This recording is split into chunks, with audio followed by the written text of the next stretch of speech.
टॉरिसिलिस theorem अब पढ़ेंगे हम। टॉरिसिलिस थ्योरम,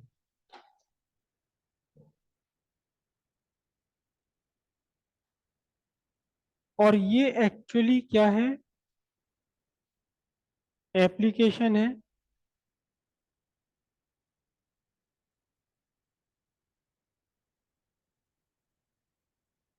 बर्नौली की स्पेलिंग क्या होती है, BERNO, है ना? NAU नहीं, NOU होगी।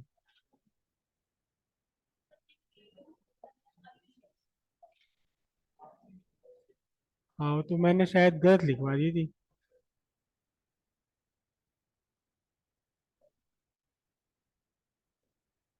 Bernoulli's theorem,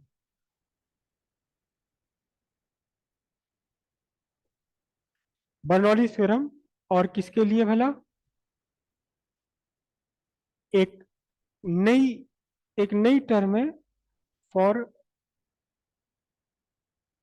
velocity of efflux. Taurus-lease theorem है ये, और एक्चुअली बर्नौलीज थ्योरम है, लेकिन किसके लिए अप्लाई करी आपने? वेलोसिटी ऑफ इफ्लक्स के लिए आपने अप्लाई किया। तो पहले तो ये वेलोसिटी ऑफ इफ्लक्स क्या है, इसे समझ लेते हैं। एक कंटेनर है आपके पास, ड्रम, ड्रम जैसा कंटेनर, और उसमें एक जगह आपका एक होल है, ठीक है? इसमें आपने एक लिक्विड भरा हुआ है हाइट h तक।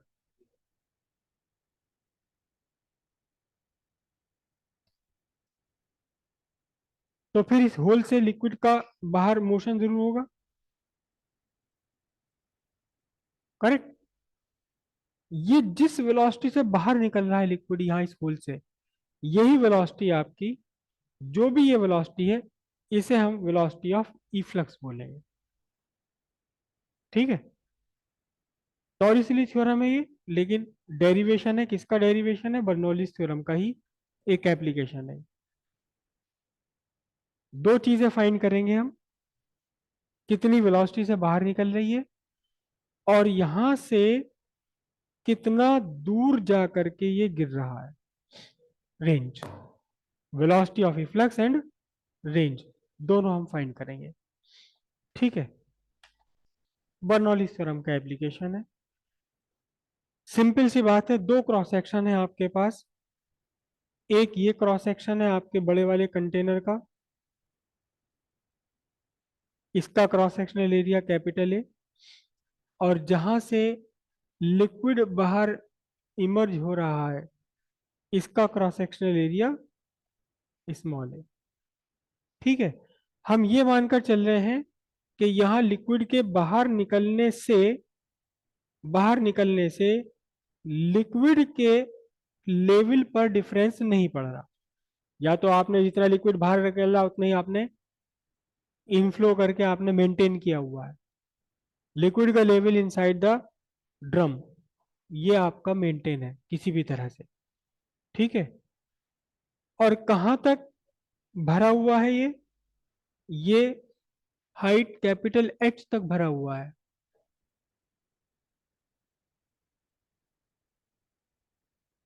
तो पेंसिल का है दिखाई, कैपिटल H हाइट है, और इस लिक्विड के ओपन सरफेस से स्मॉल h गहराई पर आपका होल या ऑरिफिस बना हुआ है, ठीक है? तो फिर इस होल की या जो ऑरिफिस है, इसकी अर्थ सरफेस से कितनी ऊंचाई हुई? हम ये मान के चल रहे हैं कि बेस इसका अर्थ सरफेस पर रखा है, capital H minus small h, ठीक है? ये आपके ऑरिफिस की हाइट हो गई। अब दो जगह आपको बर्नौलीज थ्योरम लगा देनी है। एक पॉइंट तो आप यहाँ ले लीजिए, क्रॉस सेक्शन की जरूरत तो पड़ेगी नहीं थी इसमें।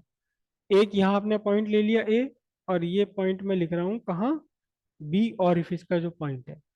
इसमें आपको ये बात देखनी ध्यान से कि पॉइंट, यहाँ आपने एक यहाँ लिया क्रॉस सेक्शन और एक क्रॉस सेक्शन ये लिया, तो कितना प्रेशर है यहाँ, यहाँ कितना प्रेशर है, यहाँ प्रेशर आपका एटमॉस्फेरिक प्रेशर के इक्वल है। ठीक है। और लिक्विड जिस प्रेशर के अगेंस्ट बाहर आ रहा है, यहाँ कितना कितना प्रेशर है ये? जिस प्रेशर से लिक्विड ये बाहर आ रहा है, यहाँ कितना प्रेशर है? यहाँ भी एटमॉस्फेरिक प्रेशर ही है। एयर ही इसके ऊपर प्रेशर डाल रही है इधर ओपन सरफेस पर, और एयर के अगेंस्ट ही बाहर निकल कर आ रहा है। बहुत ज्यादा डिफरेंस तो है नहीं इनकी हाइट में। ठीक, एटमॉस्फेरिक प्रेशर हालांकि जितना ऊंचाई पे जाते हो कम हो जाता है, लेकिन कब कम होगा? जब आप 500-700 मीटर ऊपर चले जाए, 500-700 मीटर भी नहीं, 1000-2000 मीटर ऊपर चले जाए। लेकिन ये तो सेंटीमीटर्स में, इसमें कोई डिफरेंस नहीं पड़ा। दो पॉइंट पर आप बर्नौलीज थ्योरम अप्लाई कर दीजिए, दो, ए पर भी और बी पर भी।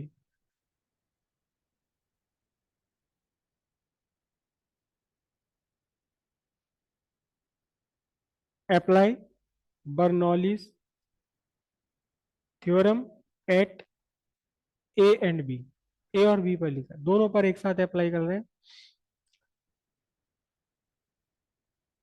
तो प्रेशर एट ए प्लस, बोलिए,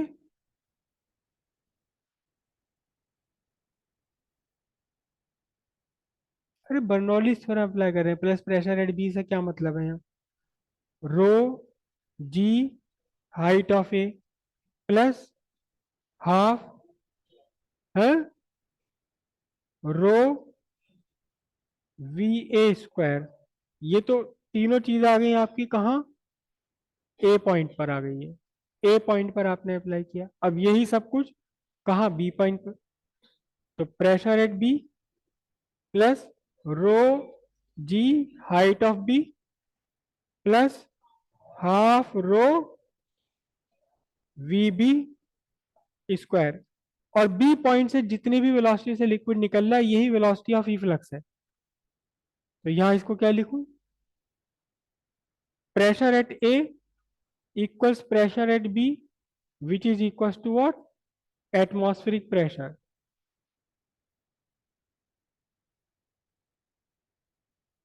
एटमॉस्फेरिक प्रेशर। तो यहां क्या बचा आपके लिए?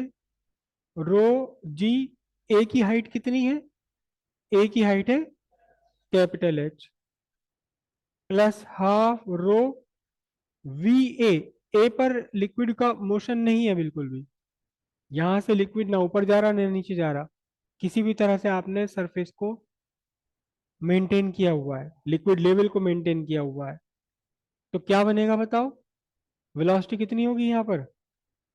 Zero square equals pressure at B तो हमने खत्म कर दिया, रो जी। बी पॉइंट की हाइट कितनी है? बी पॉइंट की हाइट है capital H minus small H plus half rho, और बी पर वेलोसिटी क्या है? Velocity of efflux. ठीक है। अब सिंपली इसे आप सॉल्व कर लीजिए। देखिए रो तो यहाँ कॉमन आ रहा है, कैंसिल हो गया, ये भी जीरो, ये तो जीरो हो गया पूरा।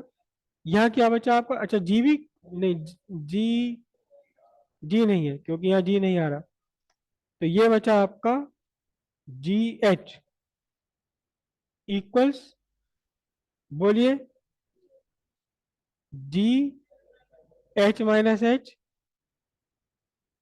Plus half VE square. Solve कर लीजिए, इधर इधर ले लीजिए। हाफ वीई स्क्वायर इक्वल्स जी एच माइनस में जी इंटू एच माइनस एच। तो जी एच माइनस जी एच प्लस, कैंसिल हो गए दोनों ये। तो वेलोसिटी ऑफ इफ्लक्स कितनी बनी आपकी?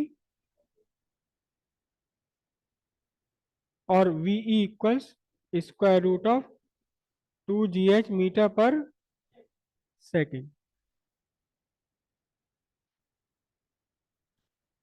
ये तो वेलोसिटी ऑफ इफ्लक्स हुआ, लेकिन टॉरिसली थ्योरम ये नहीं है। अभी टॉरिसली थ्योरम बाकी रह गई। अब आप इमेजिन कीजिए कि एक ऑब्जेक्ट है, इस ऑब्जेक्ट को आपने यहां लिक्विड के ओपन सरफेस से आपने इसे नीचे गिरा दिया। किस में गिरा दिया? Free fall. और कहां तक गिराया? जहां तक आपका ये ऑरिफिस है, होल है। फ्री फॉल, तो यहां इसकी इनिशियल वेलोसिटी जीरो हो गई।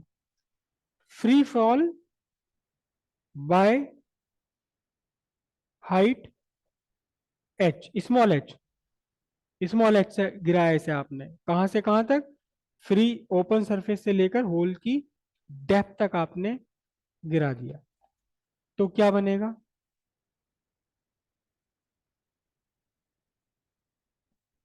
For a body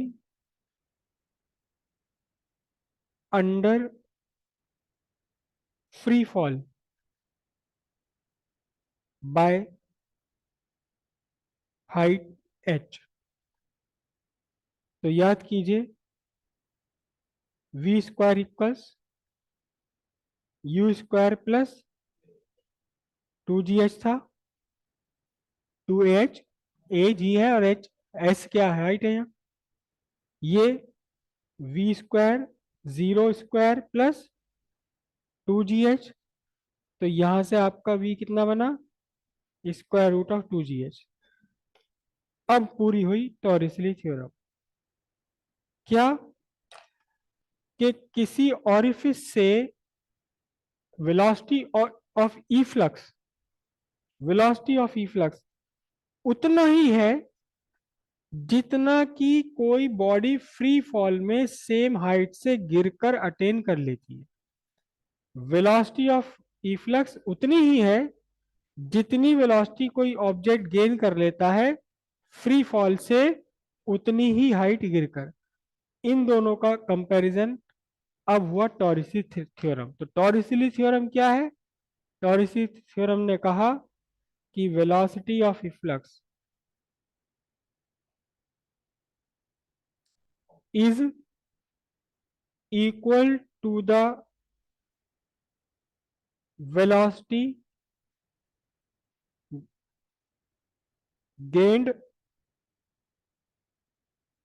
gained by a body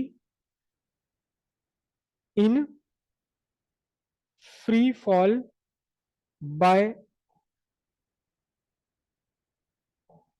height equal to the depth of hole. कहां से? From the open surface of liquid. Liquid की ओपन सरफेस से होल की डेप्थ तक गिरने में किसी एक बॉडी जितना वेलोसिटी गेन करती है उतनी ही वेलोसिटी है किसकी? Velocity of efflux. Velocity of efflux, velocity of efflux is equal to the velocity gained by a body under free fall by the height। कौन सी हाइट है? Height equal to the depth of orifice from open surface. ये हुई आपकी क्या चीज? Torricelli's theorem. ठीक है, पहले डायग्राम बनाइए, उसके बाद बाकी करेंगे। हेडिंग है इसकी टॉरिसली थ्योरम, और इसी के साथ लिख लीजिए application of Bernoulli theorem for velocity of E flux. Velocity of E flux लिख लीजिए। The velocity of liquid with which it emerge or flow out from a hole, at a depth in a container filled with liquid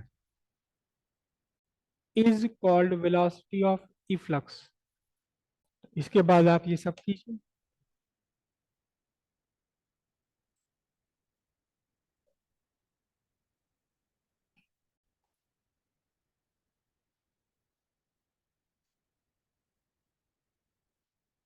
अब theorem लिख लीजिए।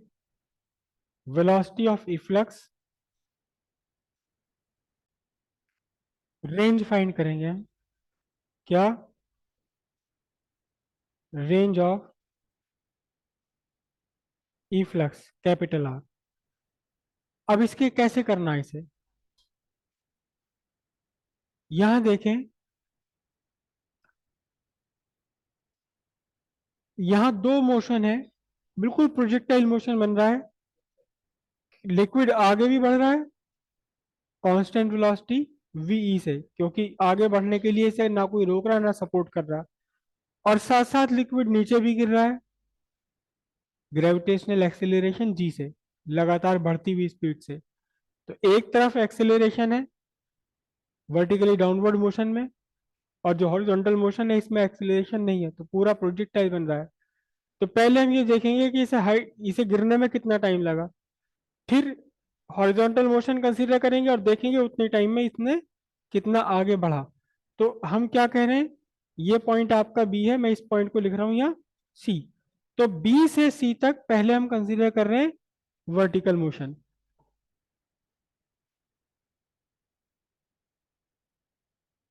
Consider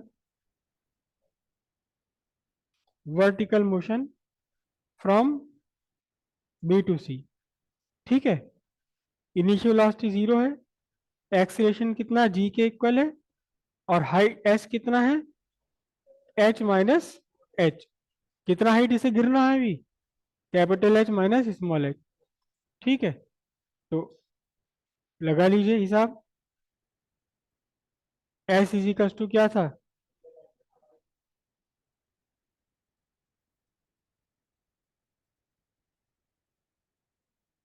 ना ये ना लो।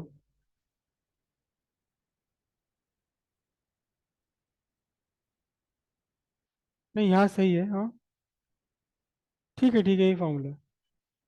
S equals you t plus half a t square. कितनी height distance से चलना है, यू आपका जीरो है, हाफ जी टी स्क्वायर। तो अब आपके लिए यहाँ से टी कितना बना, टी आपके लिए बना, ये पूरा जीरो हो गया,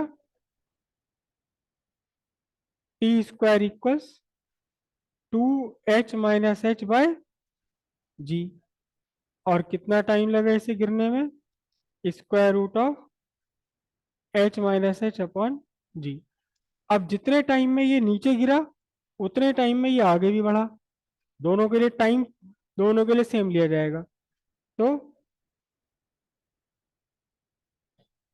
कंसीडर कौन सा मोशन, horizontal motion from B to C. तो हॉरिजॉन्टल मोशन के लिए आपको रेंज फाइंड करनी है, डिस्टेंस फाइंड करनी है। तो s is equal to u t plus half a t square. तो एस आपको चाहिए यानी कि आर, यू कितना है, ये वीई के इक्वल है इंटू टी।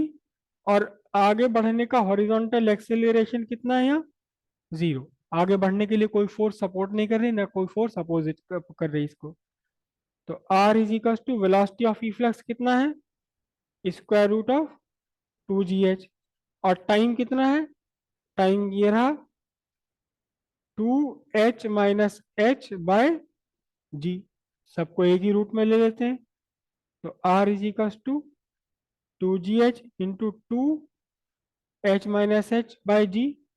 जी तो यहाँ से कैंसिल हो जाएगा, और क्या बचेगा आपके लिए, आर टू का पेयर बन गया square root of capital H minus small H into H. ये आपके पास आ गया क्या, ये आपके पास आ गई रेंज, कि कितनी दूर तक जाकर गिरेगा ये। ठीक, सीधी बात है। रेंज किस पर डिपेंड कर रही है, कि कितना लिक्विड का लेवल है प्लस कितनी गहराई पर ऑरिफिस बना हुआ है। दोनों फैक्टर पर डिपेंड है। कैपिटल एच पे भी डिपेंड है कि कितनी हाइट तक लिक्विड भरा हुआ है, और किस पर डिपेंड है? और डिपेंड है आपका कि कितनी डेप्थ पर ये ओरिफिस बना हुआ है। कि जैसे इसमें थोड़ा सा भी और आगे भी करेंगे, कंडीशन निकाल कर लाएंगे मैक्सिमम रेंज के लिए। अब हम कंडीशन फाइंड करके निकाल कर लाएंगे कि मैक्सिमम हाइट कब होगी और कितनी होगी। यहां आप देखिए ध्यान से, यहां इस फिगर में, यहां इस इक्वेशन में h माइनस एच और h, इनका सम कितना है? h माइनस एच और h का सम कितना है? कैपिटल H, जो कि क्या है? कांस्टेंट है।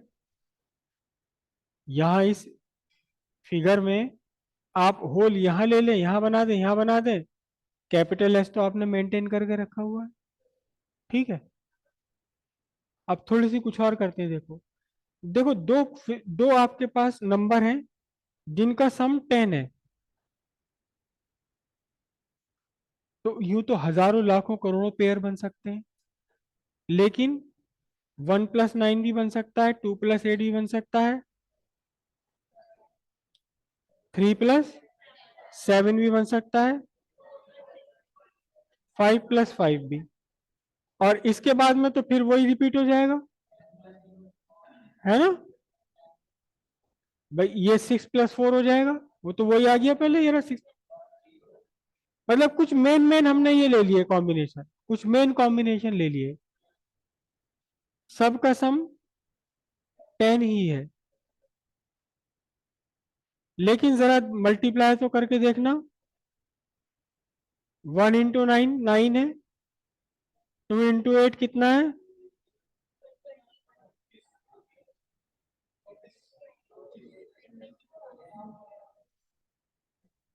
4 × 6 24।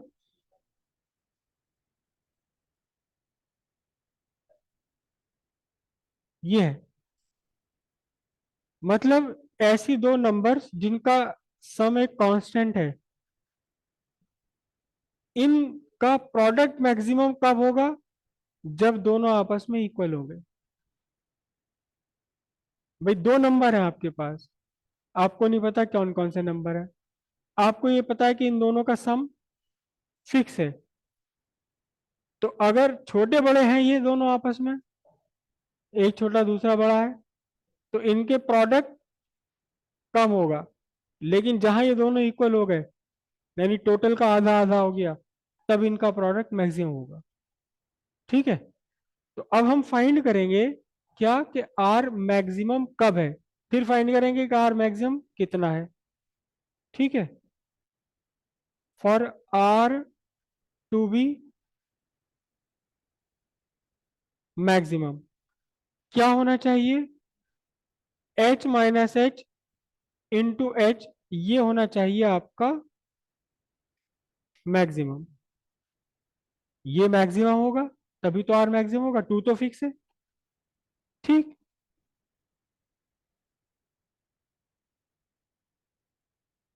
ये लिमिट वाला लेसन है मैथमेटिक्स का, जहां ये पढ़ते हो आप। Mathematically h minus H into H is maximum only when h minus H equals h। दो फिगर्स का प्रोडक्ट मैक्सिमम तब हो सकता है जब ये दोनों फिगर्स आपस में इक्वल हो। तो क्या क्या कंडीशन बनी आपकी? आपकी कंडीशन इससे ये बनी कि स्मॉल h कितना हो? Capital H/2। मतलब क्या हुआ कि ऑरिफिस जब इस डेप्थ के और बॉटम के बिल्कुल ठीक बीचों बीच होगा, तब आपको रेंज मैक्सिमम मिलेगी। अगर इससे ऊपर हुआ तो वेलोसिटी ऑफ रिफ्लेक्स कम हो जाएगी, क्योंकि वेलोसिटी डेप्थ पर डिपेंड करती है। और मिड मिड मिड पॉइंट से नीचे हुआ तो वेलोसिटी तो भले ही ज्यादा है, लेकिन इसे गिरने के लिए टाइम तो कम मिला, तो भी रेंज आपकी क्या रह जाएगी? कम रह जाएगी। तो मैक्सिमम रेंज कब होगी? जब स्मॉल एच की वैल्यू कैपिटल एच के बाद। Hence for maximum range hole must be at the middle of depth of liquid, total depth of liquid, total depth के बीचों बीच है। अब कितना हो आर मैक्सिमम, आर की मैक्सिमम वैल्यू कितनी, सिंपल सी बात है, स्मॉल एच की जगह क्या रख दो, capital H by two. Small H की वैल्यू क्या रख दो, कैपिटल एच बाई टू। तो twice capital H minus capital H by two into capital H by two. देखना जरा, एक एच में से आधा एच सब्ट्रैक्ट करोगे तो कितना बचेगा, आधा एच बचा, H by to, H by to, pair पूरा हो रहा है। तो आर मैक्सिमम कितना आया, एक एच बाई टू बाहर आ जाएगा, तो टू इंटू, सिंपल सी बात है, कैपिटल एच। जब बिल्कुल मिडिल में होगा तब आपकी रेंज कैसी जाएगी, मैक्सिमम जाएगी, और कितनी होगी, एच बाय टू होगा। तो इसे डायग्राम को अगर एक बार और ड्रॉ करें आप,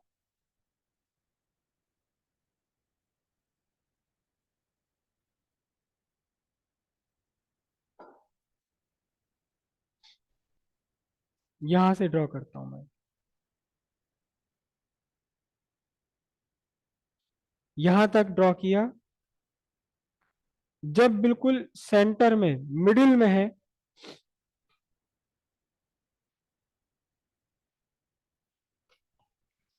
मैंने कोशिश करी है कि ऑरिफिस बीचों बीच आ जाए। ये आपका लिक्विड हो गई, कितनी हाइट तक हो गई लिक्विड, कैपिटल एच तक हाइट हो गई। और आपका जो ऑरिफिस है, होल है, कहाँ है, ये बीचों बीच है, यानी कि एच बाई टू, चाहे बॉटम से देख लो या टॉप से देख लीजिए, ये कितनी हाइट है, ये एच बाई टू है। तो अब आपकी जो रेंज पड़ेगी, अब आपकी रेंज मैक्सिमम पड़ेगी, थोड़ा सा स्केल का यूज कर लूं, देखूं, 3.2 सेंटीमीटर है, तो यहां से 3.2। तो अब अगर यहाँ ऑरिफिस आपका बीचों बीच है, तो आपकी रेंज क्या बनेगी, ये मैक्सिमम रेंज बन जाएगी यहां तक। और कितना होगा ये, range is equal to total height of the, total depth of the liquid के इक्वल होगा। अगर इसके ऊपर कोई ऑरिफिस आप यहाँ लेते हैं, तो वेलोसिटी ऑफ इफ्लक्स छोटी पड़ेगी, और फिर ये कम वेलोसिटी से निकल रहा है तो ज्यादा दूर नहीं जा पाएगा। लेकिन अगर आप इसके नीचे कोई ऑरिफिस ले लें, तो वेलोसिटी ऑफ इफ्लक्स तो तकड़ी है, लेकिन इसे गिरने के लिए टाइम ही कम मिला, तो भी रेंज आपकी क्या होगी, रेंज आपकी कम हो जाएगी। मैक्सिमम रेंज कब मिलेगी, जब आपका ये ऑरिफिस बिल्कुल ठीक बीचों बीच होगा। और कितनी है रेंज, ये total height of the, total height of liquid column के इक्वल निकल कर आएगी। कीजिए इसे।